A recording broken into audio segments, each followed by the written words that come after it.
Hey guys, welcome back to the channel once again. Kenroy here. Now if you've seen the thumbnail, I can probably guess why you've clicked on it, because if like me, you're probably struggling and being squeezed by this cost of living crisis, then this is the video for you. Now in today's video, I'm going to be sharing with you 10 money saving tips to get you through the cost of living crisis. Now if you are new to this channel guys and this content is helpful, please don't forget to hit that subscribe button as well as clicking that little bell notification icon. As soon as a new video is uploaded, guess what? You'll be notified. Now you've probably run in this term before, the cost of living crisis, and the reality is that whether you like it or not, it's actually happening right now.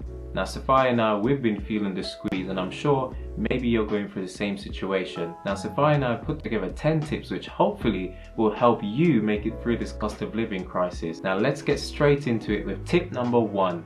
And tip number 1 guys is simply this: keep track of your money. It seems like a no-brainer, but the reality is that many people, myself included, oftentimes don't keep track of the money that we're spending. Now we have to work so hard to accumulate our money, so it doesn't make any sense to just let it go out the back door without us keeping a track of where it's going and what it's actually doing for us. Now we find that the best way to do so is to actually have a spreadsheet in which you can use to itemize your bills, expenditures and standing orders which will be going out each month. Now creating a spreadsheet can be very simple. However, if you don't have the time to create one, guess what? We've got you covered. Down in the description below, I will be putting a link for you to sign up to our mailing list, and as soon as you sign up with your email, we'll be able to send you over a copy of our spreadsheet that we use. Now the good thing about this is that it's easy to use and it's already calibrated, so all you have to do is put in your income on one side, and on the other side you put all of your expenditures,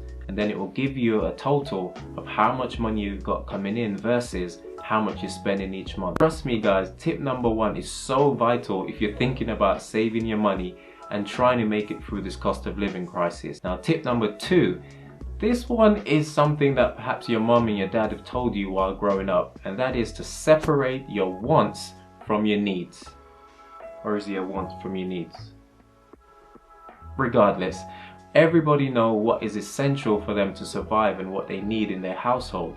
Now I can't specify for you what that is. However, it's a good idea to be able to identify what you need versus what you want, because by doing this you'll then be able to prioritize spending on the things that you need and perhaps missing out on the things that you sort of want. I'll give you a prime example guys. So my family obviously is a growing family. We've got 2 small children, and part of the necessity is to make sure that our energy bills is paid every month.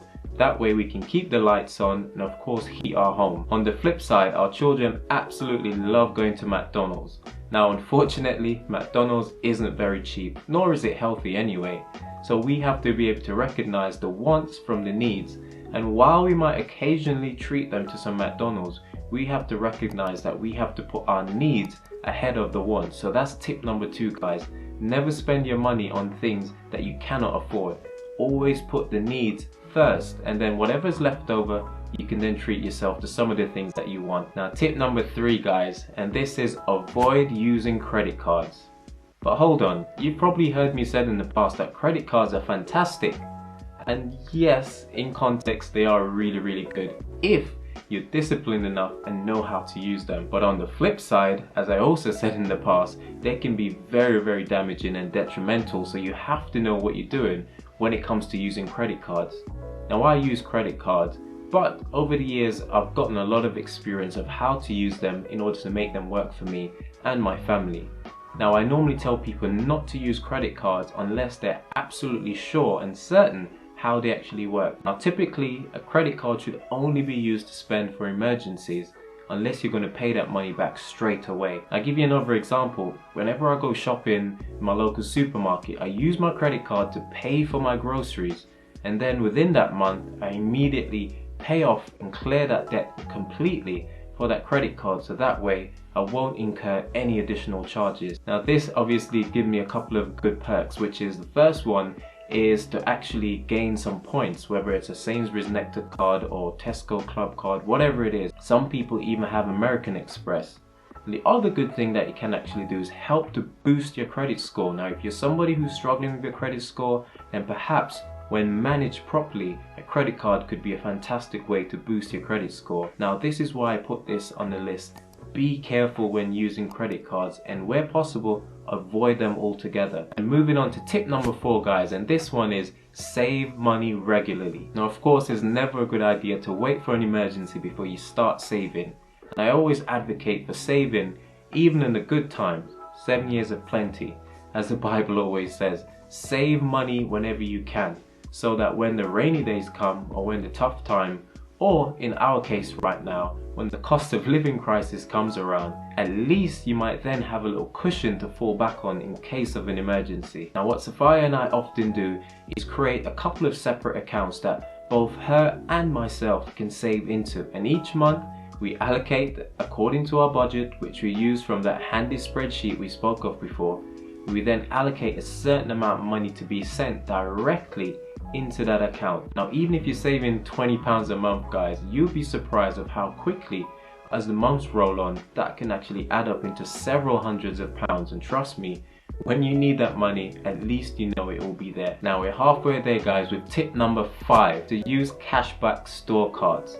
Now cashback store cards are things such as, you know, your Sainsbury's Nectar card, Tesco's Club card, whether it's a Boots card. Wherever you shop, guys, on a weekly basis, you're almost guaranteed to have a loyalty card which you can actually use in order to earn cashback. And oftentimes these top cashback websites and, you know, loyalty card have promotions and bonuses, which means your money could go even further. You can then accumulate that over months or a year, and then at the end of the year it could really help you out in a pinch. Now I've done videos on these before, such as top cashback, Tesco's Club card, and also Sainsbury's Nectar card, and these are some of my favorite ones to use because I shop in these stores all the time. And so I'll put the link somewhere up in the top for you guys to check those out, and as well as in the description, because like I said, if you're shopping there anyway and these companies are willing to give you money back, then it's a no-brainer. Now moving on to tip number 6, guys, and this one is check your insurance policies.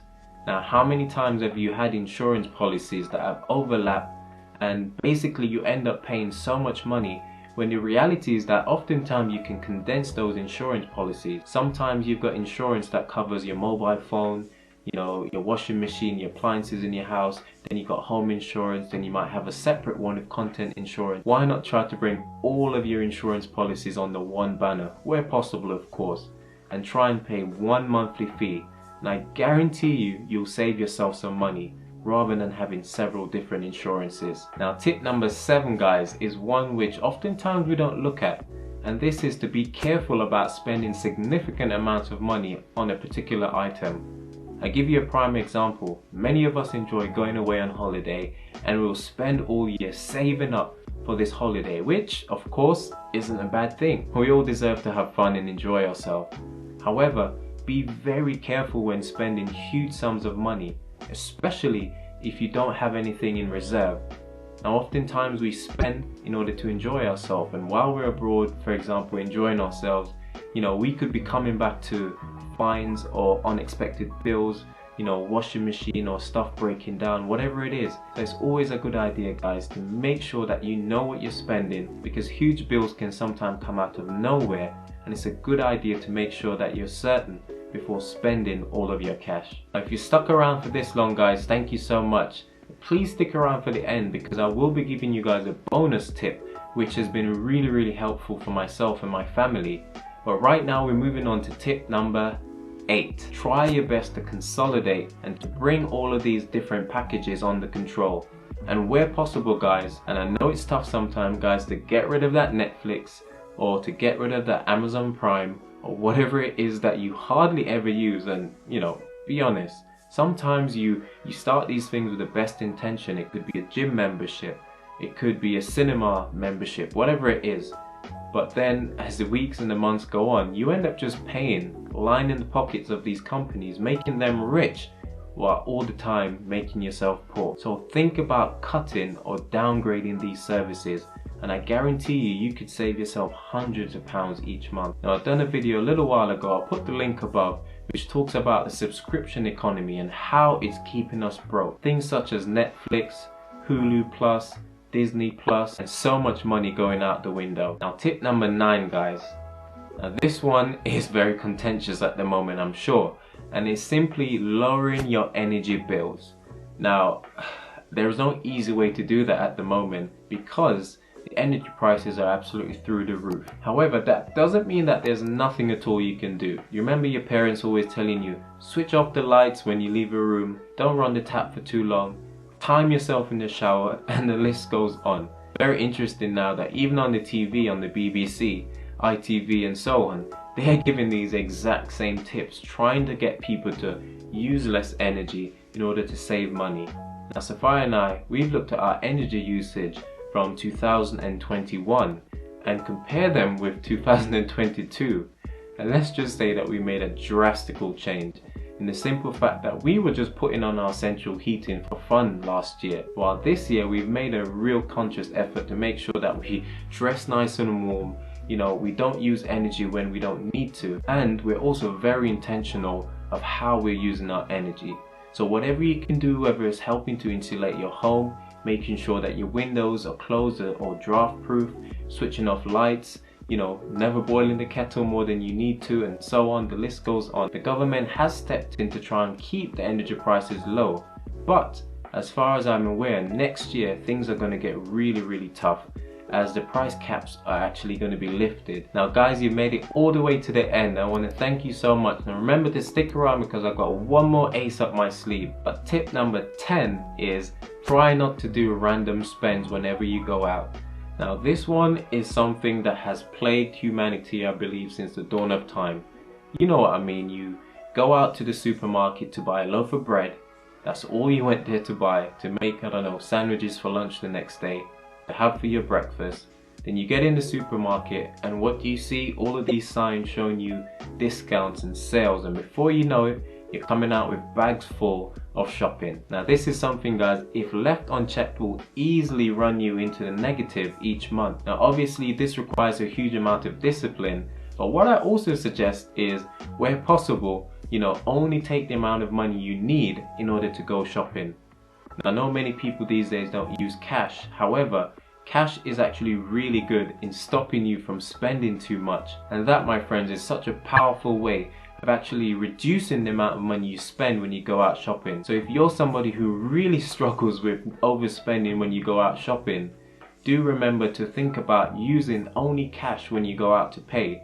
And when you leave your house, just take the amount that you need so that you cannot overspend and stick within your budget. But there is a bonus tip. Now this one is a bit radical. However, if you're really in a pinch and you've used the spreadsheet and you crunched all the numbers and you're still in the red, you're not able to have enough funds to cover your essential bills and to allow your family to live a comfortable lifestyle, then my bonus tip for you is to try and get yourself a side hustle. Now I've spoken about this in previous videos before about how amazing side hustles can actually be, and I'll put a link above for you to check that out. Side hustle is basically finding another stream of income in order to help you afford the lifestyle that you desire, and of course to help you make it through this cost of living crisis. Now many of us have a normal 9 to 5, but we also have additional skills that can be quite useful. You could actually be using the skills that you already have in order to help somebody else in exchange for some extra money on the side. I'd like to encourage you to try as many of these tips that we've provided as possible. Now one of these tips by itself might not be enough. However, if you were to link many of these together, you'll be shocked to know that these tips could help you guys make it through the cost of living crisis. Finally, I'll put a few links down below which will hopefully help you guys and get you started. The first one is a link to my referral code to my Top Cashback website. Now honestly guys, if you haven't used Top Cashback before, please sign up using my referral link. And when you sign up, don't just forget about it. You won't earn any money that way. Go on there, and whenever you're going to do your shopping, whether you're doing your grocery shopping or you're doing your Christmas shopping, birthdays, whatever it is, I highly recommend it. But you have to spend in order to earn that money. And if you were going to shop anyway, then it's a no-brainer. You might as well shop and get some money back while you're at it. The link to sign up for that email will be down in the description also. Now I hope that these 10 money saving ideas will be able to help you get through this cost of living crisis, because like I said, we're all feeling the squeeze right now. If you got any questions or any comments, or perhaps another tip please feel free to share it in the comment section down below so somebody else can benefit from that. Now if you like the content guys, don't forget to hit that subscribe button as well as share this with somebody who you know this would benefit. As always, this is Kenroy saying I'll see you when you see me. Take care.